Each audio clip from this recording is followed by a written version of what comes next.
Ես խոսելու եմ աղոթքի մասին, նախքան սկսել ես կուզեմ Սաղմոս 71, 15-16 ընթերցենք, թող իմ բերանը պատմե քո արդարությունը, ամեն օր քո փրկությունը, որովհետև ես չգիտեմ նրանց համրանքը, ես կգամ Տեր Աստծո զորությունով, ես կհիշեմ մենակ քո արդարությունը։ Երկնքից ամեն մի ճշմարիտ հավատացյալի համար տրված է մի շատ կարևոր պարգև։ Դա աղոթքն է։ Աղոթքը դա շնորհք է, որ գալիս է վերևից։ Աղոթքը դա զորություն է։ Աղոթքը դա զենք է սատանայի դեմ։ Աղոթքը դա կարևոր հաղորդություն է մեր Տիրոջ հետ։ Աղոթքի նպատակը Աստծուն մեր խնդիրների, խնդիրների, հոգսերի մասին հայտնելը չէ։ Դրա մասին ինքը քաջատեղյակ է։ Աղոթքը նրա համար է, որ հրավիրենք Աստծուն մեր խնդիրների մեջ, որպեսզի նրա զորությունը դրսևորի եւ նա փոխի իրավիճակը։ Սաղմոս 17:5-ի մեջ ասում է. հաստատիր իմ քայլերս քո ճանապարհների մեջ, որ իմ ոտքերս չսայթաքեն։ Առաջին Կորինթացիների 10:12-ի մեջ ասում է. ուստի ով կարծում է, թե հաստատուն է կանգնած, թող զգուշ լինի, որ վար չընկնի։ Սիրելի Աստծո ժողովուրդ, ամենաուժեղ մարդը նրանք չեն, ովքեր որ երբեք վար չեն ընկնում, այլ ամենաուժեղ մարդը նա է, ով երբ վայր է ընկնում, վեր է հելնում, կանգնում է։ Երբ որ մենք ուսումնասիրում ենք Դավիթ թագավորի կյանքը, մենք տեսնում ենք, որ ինչպիսի անձնավորություն էր Դավիթը, ու տեսնում ենք, որ հսկա Գողիաթին ոնց հաղթեց, ու տեսնում ենք, որ բազում պատերազմների ժամանակ ինչպես է կարողացել հաղթանակով, փառքով վերադառնալ։ Այդ զորեղ մարդը, սակայն իր ներսի թշնամին, այդ թուլությունը, երբ որ նա տեսավ Բերսաբեին, չկարողացավ հաղթել այդ մեղքին եւ հրապուրվելով նրա գեղեցկությանը մենք տեսանք ինչ եղավ։ Սատանան յուրաքանչյուրիս մեջ գիտի այդ թերությունը եւ նա օգտագործում է այդ թերությունը մեր դեմ։ Նա փորձում է որպեսզի խորտակել մեր կյանքը, փորձում է որպեսզի մեզ զատել Աստծուն, բայց իր մոտ դա չի ստացվի, որովհետեւ մեր Աստծուն նպատակ ու ծրագիր ունի մեր բոլորիս կյանքի համար, մեր յուրաքանչյուրիս համար։ Ինչ եք մտածում, երբ որ Դավիթը ընկավ, մեղք գործեց, Դավիթը չապաշխարեց, կամ գիտենք, որ Սաղմոսները 150 գլխից է բաղկացած, 70-ից եւ ավելի գրվել է Դավիթի կողմից, երգեր, փառաբանություններ, աղոթներ, ու մենք տեսնում ենք, որ Մատթեոս 26:41-ի մեջ ասում է. արթուն կացեք, աղոթք արեք, որպեսզի փորձության մեջ չընկնեք, հոգին հոժար է, բայց մարմինը տկար։ Սա կոնկրետ մեզ է վերաբերում։ Դավիթը ելնելով այդ հնարավորությունից, մենք տեսնում ենք, որ անդադար աղոթքի մեջ էր, բայց այս թերությունը, այս թուլությունը իր մեջ որ կար, նա չկարողացավ հաղթահարել։ Այսօր, երբ որ մենք ընկնում ենք փորձության մեջ, ճիշտ հակառակն է։ Աստված ասում է, աղոթեցեք, որպեսզի փորձության մեջ չընկնեք։ Մենք ճիշտ հակառակն ենք անում։ Երբ որ ընկնում ենք փորձության մեջ, այն ժամանակ ենք սկսում աղոթելը։ Ակնառու փաստերից մեկը նա է, երբ որ ժամուտի երեկոյան աղոթաժողովներին ինձ թվում է այսքան մարդիկ չի լինում, բայց երբ որ արդեն պատճառ է լինում, երբ որ նեղության մեջ ենք հայտնվում, երբ որ դժվարությունների մեջ ենք հայտնվում, այն ժամանակ տեսնում ենք, որ համալրվում է հաճախորդների քանակը։ Սա եւս մեկ առիթ է, որ Աստված ասում է արթուն մնացեք։ Մենք քնած տեղից պիտի վեր կենանք ու անդադար աղոթքի մեջ լինենք, որպեսզի այդ փորձությունը մեզ չհանդիպե։ Շատ ժամանակ որոշ քրիստոնյաներ մտածում են, ասում են, ինչու Աստված այս մեկին օգտագործում է հոգևոր բնագավառում, բայց ինձ չի օգտագործում ու աղոթում է Տեր Աստված, օգտագործիր ինձ։ Ինձ թվում է այս ճանապարհը ճիշտ ճանապարհ չի, որպեսզի այդպես աղոթենք, այլ պետք է ասենք. Տեր, դարձրու ինձ մեկը, ում դու կարող ես օգտագործել քո անունը ու փառքը տարածելու համար։ Երբ որ մենք ուզում ենք օրինակ սուրճ եփենք, ջազվեն կոֆե մեջ լցնելով չենք դնում գազօջախի վրա այնտեղ որտեղ որ սառն է։ Դնում ենք այնտեղ որտեղ որ կարակ է վառում։ Ու դրանից հետո մենք տեսնում ենք որ կարանք արդեն էփած սուրճ ու վայել ենք։ Երբ որ մենք աղոթք անենք, պետք է խնդրենք Հորը, որպեսզի Սուրբ Հոգու կրակը իջեցնի մեր մեջ եւ մենք կդառնանք այն մեկը, ով Աստված կկարողանա օգտագործել։ Մենք պետք է այդպես առաջնորդվենք, այդ աղոթքը անենք, որպեսզի Սուրբ Հոգու կրակը բորբոքի մեր սրտերը։ Այն ժամանակ հանգիստ կերպով Տերը կօգտագործի մեր բոլոր կարողությունները։ Երբ որ ես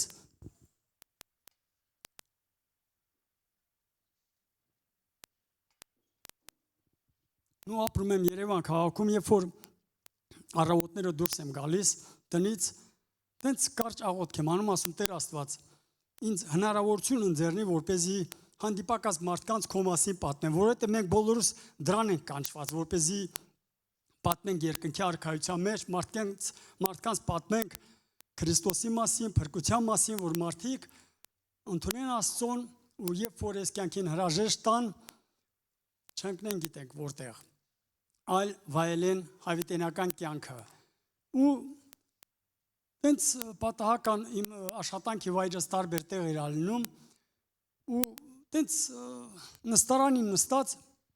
մի կին մոտեցավ ինձ, մեծ տատիկ էր ու ասեց կարամ ձեր մոտ նստեմ, ասեցի խնդրեմ, նստեց, ասեցի 80-ից բարձր կին էր, ասեցի տատի տենց վրազ ուր ես գնում, ասма գնում եմ եկեղեցի, ասում ինչ եկեղեցի, այնա չես տեսնում, Կոմիտասի եկեղեցին է ցույց տալիս, մեր հետևին Կոմիտասի եկեղեցին է, ասма գնում եմ Մոնվարեմ, գնում եմ Մարիամ Աստվածածնին, բարեխոսական աղոթք ասեմ, ես ստեղ կանգ առա, ասեցի, Աստված է, որսը տվել է, ես պետք է այդ հնարավորությունը օգտագործեմ։ Ու սկսեցի խոսալ, ասեցի, քնարիկ տատի, բա Հիսուսը կնեղանա, ինչի ես Մարիամ Աստվածածինին որպես բարեխոս ընդունում, ասма բա ոնց թե ինքը աշխարհի այդ երկնքի տիրուհին է, ինքը անբիծ է, անարատ է, ինքը Քրիստոսի մայրն է, ասում եմ Հիսուսը նեղանում է, որովհետև Հիսուսն է արյուն թափել ու չկա մեկը որ անարատ լինի, սուրբ լինի, չկա մեկը որ Հիսուսից առավել լինի։ Եվ Առաջի Տիմոթեոս 2:5-6 ասում է որ կա մեկ Աստված եւ մեկ Միջնորդ Հիսուս Քրիստոս մարդը, որը իր անձամինքի համար փրկություն տվավ, որպեսզի փրկություն լինի իր ժամանակներում։ Մենք պետք է որպես Միջնորդ Հիսուսին աղոթելուց Հիսուսի անունը տանք։ Ու ես ստեղից հետևություն արեցի լով եղբայր, որ ինչու հազարավոր մարդիկ գնում են եկեղեցիներ ու աղոթք են բարձրացնում, որպես բարեխոսական աղոթք Մարիամ Աստվածածին են կանչում, այն Գալիա Կանա քաղաքում հարսանիք եղավ, բոլորս գիտենք, որ այդ հարսանիքի ժամանակ գինին վերջանում է, եւ երբ որ վերջացավ, այդ իրանց ավանդույթի համաձայն, դա MC իրավիճակ է, որ հայտարարություն է, էլի, ավելի լավ է այն հացը միսը բանը վերջանա, քան թե գինին։ Ու այդ մարդիկ տանտերերը դիմեցին Մարիամին, ասեցին գինին վերջացել է, ինչ անենք։ Ինքն էլ դիմեց Հիսուսին, ասեց Հիսուս, գինին վերջացել է։ Հիսուսը չասեց, ով երկինքի տիրուհի, ով անբիծ, սուրբ Մարիամ, ասեց ով կին իմ ժամանակս չէր հասել։ Ու Մարիամը հանգիստ շրջվեց, ծառաներին ասեց, ինչ որ ասում է, դուք այն արեք։ Եվ մենք տեսնում ենք, որ այդ հրաշքը Հիսուսը կատարեց։ Ստեղից հետևություն եմ արել ես, միգուցե սխալվում եմ, բայց երևի մարդիկ էլ տեսել են, որ Մարիամը միջնորդում է Հիսուսին ու ամեն պարագայում կարա միջնորդի մեր բարեխոսական աղոթքը բարձրացնի երկինք, բայց ավետարանը հստակ ասում է, որ կա մեկ Աստված եւ մեկ միջնորդ, դա Հիսուս Քրիստոս մարդն է։ Մեր բոլոր աղոթները Հորը պետք է Հիսուսի անունով անենք։ Ուրեմն շատ դեպքում մեր կյանքի մեջ երբ որ վշտեր նեղություններ տառապանք է լինում, այն ազնվորությունը, ով որ ջուրը դարձրեց գինի, նա կարող է մեր վշտերը փոխարինել ուրախությամբ, եւ դա Հիսուս Քրիստոսն է։ Աստծո պլանները միշտ ավելի են, քան թե մեր տկարությունները, քան թե մեր վախերը։ Մի բան հիշեցի, մին երիտասարդ անձնավորություն, տկար անձնավորություն էր, որտեղ որ գնում է, որ աշխատանքի ընդունվի, չեն ընդունում իրեն աշխատանքի։ Վերջապես գնում է մի ռեստորան, չգիտեմ այդ պատմությունը լսել եք թե չէ, գնում է մի ռեստորան, որպեսզի աշխատանքի ընդունվի, զուգարան մաքրող։ Եվ դիմում է իրեն պայմանագիր են ներկայացնում, ասում են, եղբայր, պետք է այս պայմանագրի տակ ստորագրես, քո անուն ազգանուն ստորագրությունը դնես, որ նոր քեզ վերցնենք աշխատանքի։ Քիչ առաջ ասեցի, որ ինքը տկար անձնավորություն էր, գրել կարդալ չգիտե, ասում է ես գրել կարդալ չգիտեմ, ու չեմ կարող ստորագրությունս հաստատեմ, որ աշխատանքի ընդունեմ, ասում են դե թե չես կարող, մենք քեզ ոչ մի բանով չենք կարող օգնել, ու տենց մրգեր ալնում սեղանին դրած, ասում են մենակ այս մրգերը կարանք տանք քեզ ու գնաս, դրանով մենք քեզ օգտակար կլինենք։ Այս տղան, այս երիտասարդ անձնավորությունը ընկճված վերցնում է այդ մրգերը, գնում ծով եզրին նստում, սենց մտորումների մեջ հանգնում, մեկ էլ տեսնում է անցորդները իմանում են, թե այդ մրգերը ինքը վաճառում է։ Վաճառելով մի կլորի գումարը հավաքում, գնում է մյուս օրը ավելի շատ մրգեր է բերում։ Մյուս օրը արդեն փոքրիկ սեղանի կա դնում, մյուս օրը տաղավար է դնում, խանութների ցանց է արդեն ստեղծում։ Եվ վերջում այդ ռիտուալին հանդիսության պայմաններում պետք է պայմանագիր կնքեն ուրիշ հաստատությունների հետ, հիմնարկ ձեռնարկությունների հետ, որպեսզի պայմանագիր կնքեն, բոլորը ասես կանգնած, ասում են, բերում են պայմանագիրը, ասում են դուք պետք է պայմանագիր ստորագրեք, ենթակարներն սաղ ուշադիր նայում են, որպեսզի ծափողջեն, ասում են, բա ես գրել կարդալ չգիտեմ։ Ենթականները ասում են, տես է, գրել կարդալ չգիտի, բայց ինչերի է հասել, բա որ գրել կարդալ իմանար, ինչի կհասներ, ասում են, ասեմ ինչի կհասնեի, ես ռեստորանում զուգարան մաքրող կլինեի։ Հիմա մեր տկարությունները, մեր թերությունները դրա վրան չպիտի հիմնվենք, այլ պետք է աղոթքով Աստծուն դիմենք եւ տկարներին կզորացնե։ Աստված այս երկրի հիմարներին ընտրում է, որպեսզի իմաստունները ամոթով մնան։ Փառք Տիրոջը։ Կան աղոթներ, որ մենք դեռ չբարձրաձայնած, բայց Աստված այդ աղոթներին պատասխան է տալիս։ Օրինակ, երբ որ Սողոմոն իմաստունը աղոթք էր անում իր առաքելության համար, որպեսզի երկիրը ղեկավարելու համար իմաստություն խնդրեց Աստծոց։ Աստված գիտենք, որ իմաստություն տվեց եւ երկրի վրա չկա Սողոմոնից ավելի մեծ իմաստուն, բացի այդ էլ Սողոմոնը հարստություն բան չխնդրեց, այդ էլ տվեց, ամեն բան տվեց, եւ հարստություն, եւ իմաստություն, բայց մենք տեսնում ենք, որ վերջում ասեց ամեն բան ունայնություն է։ Ես չգիտեմ ինչի լսելով 1000 կին ունեցել, չգիտեմ այդ զոքաշների համար ասել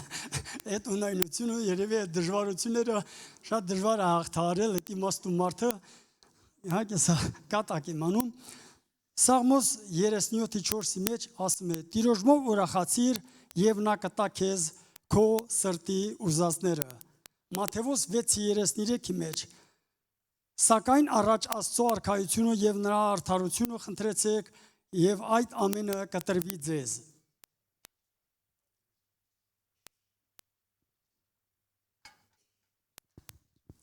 Իրոք մենք դեռ չխնդրված Աստված տալիս է, մեր պետքերը գիտի, ասма վաղվա օրվա համար հոգ մի անեք։ Մենք ինչքան էլ տրակվենք, ինչքան էլ չարչարվենք, միջև Աստված չորտնի չտա, մենք չենք վայելելու։ Չգիտեմ, ոման գիտեն, ոման չէ, ստե դահլիճում արցախցիներ էլ կան նստած, շատ դեպքում, երբ որ ինձ հարցնում են, Երևան քաղաքում տենց փողոցով քայլելիս, բան տենց առևտուր անելուց, չգիտեմ, ջոկում են թե չէ, ասում են Ղարաբաղից ես, Արցախից ես, ասում եմ, հասնա ոնց ես, ասում շատ լավ, սենց զարմանում են, նայում են, այ մարդ, ոնց կարող է լավ լինի, տուն, տեղ կորցրած, ամեն բան կորցրած, բայց ասմա լավ եմ, այո, լավ եմ, իրոք, ոչ թե այդ ցավը չեմ տանում, բայց ես աղոթքով այդ ամեն բան հաղթահարում եմ, որովհետև այն 90-ական թվականներին սենց երգում էինք էլ, ես բանաստեղծության կարգով կասեմ, ես մի քիչ բաղաձայն եմ, չեմ կարա երգով, ասեմ, եթե սկսեմ երգելը, դահլիճից կեսը պիտի դուրս գա այդ իմ բաղաձայն լինելու կապակցությամբ, բայց Հովհաննես Թումանյանը, եթե չեմ հիշում, 1919 թվականին մի բանաստեղծություն ա գրել, այն ժամանակ էլ գիտենք, որ շատ հետևողական էին ամեն մին նախադասության հետ կապված, որովհետև կոմունիստական կուսակցությունը գիտենք, որ դեմ էր քրիստոնեությանը ու ասում էր, որ արևելքի ետեմներին իջավ պայծառ իրիկուն, հեքիաթական պալատներում սպասում են իմ հոգուն, ինչ եմ շինում այս ցեխերում, աղմուկի մեջ վայրենի, աղթենորից գտնեմ ճամփան, դեպի այնտեղ, դեպի տուն։ Գիտեք ինչ, մենք հարստություն դիզելու փոխարեն երկնքում պիտի մեր հարստությունը դիզենք։ Սա ևս մեկ ակնառու ապացույց է բոլորիս համար, որ տեսնում ենք, որ այնտեղ ցեցը, ժանգը, գողը, ավազակը ոչ մի բան չեն կարող այդ հարստությունը մեզանից տանել, բայց ստեղ տեսնում ենք եւ արավիրքները, եւ երկրաշարժը, եւ թշնամին ոնց է խլում մեզանից մեր ունեցվածքը։ Դրա համար մենք մեր ունեցվածքի համար Տիրոջը պիտի փառաբանենք, Տիրոջը պիտի երկրպագենք, շնորհակալություն հայտնենք։ Երևի, օրինակ Արցախում ինձ երկու տուն ա եղել, երևի այն գոհունակությունն չեմ հայտնվել ու հայտնել Աստծուն, որովհետև ասել եմ ունեմ 3 արոզավակ, մեկ դուստրս ամուսնացած է ու այդ տղաների համար ամեն մեկի համար առանձին տուն եւ այլ ամեն ինչով բավարարված էի։ Բայց տեսեք, մեր հույսը պիտի Աստված լինի։ Ու ես չեմ էլ երկմտում այսօր, չեմ էլ մտածում, եթե ես համարյա 3 տարի Աստված առանց տուն, առանց օթևան ինձ պահում է, իմ ընտանիքս պահում է, իմ ազգությունը պահում է, համոզված եմ, որ էլի է պահելու։ Միջև մեր կյանքի մարիամուտը, եթե մենք հավատարիմ լինենք, աղոթքի մեջ հարատևենք, քնից վեր կենանք, աղոթք անենք, որպեսզի ինչ լինի, որպեսզի փորձություն չլինի։ Եթե փորձություն լինի, Տիրոջով կարողանանք հաղթահարել։ Կանգնենք ոտքի աղոթք անենք։ Շնորհակալ ենք, ով Աբա Հայր, շնորհակալ ենք այս ընձեռնված հնարավորության համար Տեր Աստված, որ եւս մեկ անգամ էլ հնարավորություն տվեցիր, որպեսզի քո առջև կանգնենք եւ աղոթք բարձրացնենք, Տեր։ Իրոք Տեր Աստված, ների մեր գործած բոլոր մեղքերը, կամա, թե ակամա, գիտակցաբար, անգիտակցաբար, բոլոր մեղքերը քո առջև ենք բերում, Տեր։ Օրհնես մեզ Տեր Աստված, օրհնես ու հուպվես Տեր Աստված, մեր կյանքերը օրհնես, մեր բարեկամներին, եղբայրներին, քույրերին, այն մարդկանց, ովքեր որ դեռևս ապաշխարած չեն, դեռևս քո հետ հաշտված չեն, Տեր, խնդրում ենք իրենց համար Տեր Աստված, բերես ապաշխարության, կարծրացրած սրտերը փշրես ու իրենց մեջ բնակվես, Տեր։ Իրոք Տեր, մենք պետք է ամաչենք մեղ գործելուց, այլ ոչ թե ապաշխարելուց, Տեր։ Այդ շնորհքը Տեր, դուր որպեսզի մենք կարողանանք ամբողջ սրտով ծնկի գան քո առջև ու մեղական քո առջև, որպեսզի մեր մեղքերուն թողություն տաս։ Մեր Տեր Հիսուս Քրիստոսի անունից այս ամենը խնդրեցի, ամեն։